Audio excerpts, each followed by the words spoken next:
In this short video, we're going to talk about how to deal with what I call spitballs, things that come at us that make us mad. How do we confront conflict or that spitball coming at us without getting derailed by our own angry feeling? Spitballs are going to come at you at work. It's inevitable. They are annoying, but what I'm talking about here are things that are not catastrophic, rather the things that will knock you off center.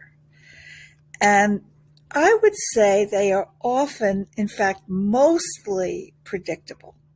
You're going to know in advance that a situation or a person is going to draw you into conflict.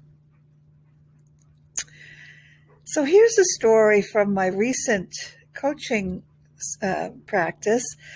A client of mine made a very innovative contribution to her company. It was not in her job description. She went over and above. But this innovation really, over the course of 1 year, made some very significant money for the company. And she really had no compensation agreement about what she would get as a result of having done that. But it was okay. She enjoyed it, but it was time now to go back to her management and say, listen, I need to be compensated for what I've done. And so she did. She went to her boss, a man, and she got a very distinct no at first, and she also got spitballs. And what do I mean? She and I were in a coaching agreement, and we knew that her immediate boss was not going to just happily put her forward for more money.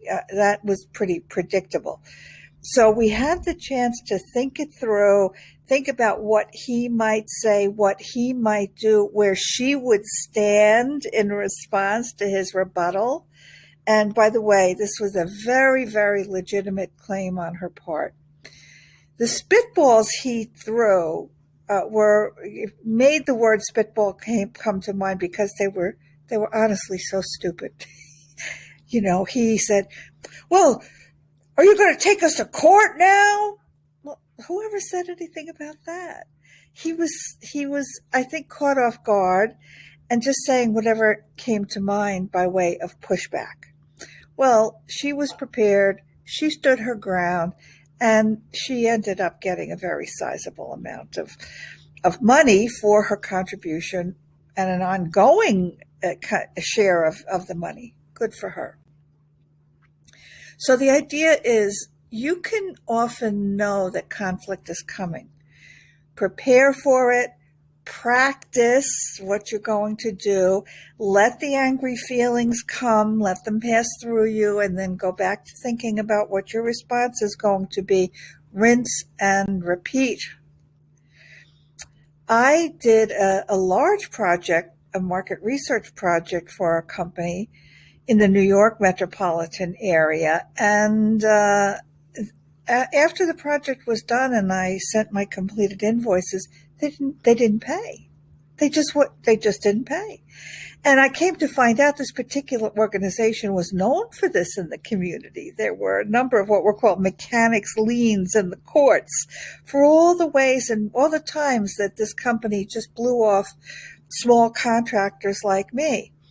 And so I took them to court, and I did that pro se, which means I was representing myself. And their response was, well, you can't represent yourself. You're nobody. We're a big organization. And sure enough, they came to court with 3 attorneys, and I was prepared, relaxed, comfortable. I got over being mad. The judge said, what's going on here? I explained. She said, did you do the work? I said, yes. She said, did they pay you? I said, no. She asked them, did you pay her? They said, no. It was done. She ruled in my favor, and I got the check. And I came to realize how many people just walked away and wrote that off as a loss. I don't think so. Spitballs are going to come at you. Keep your channels open so that you can feel your own instincts and early warning systems. Don't fight the feeling of getting mad. Let yourself feel mad, process it as best as you can, and then get yourself centered, get yourself prepared. I have misspelled prepared. Stand your ground and win. Please let us know what your thoughts are. Give us your own stories. They will be great.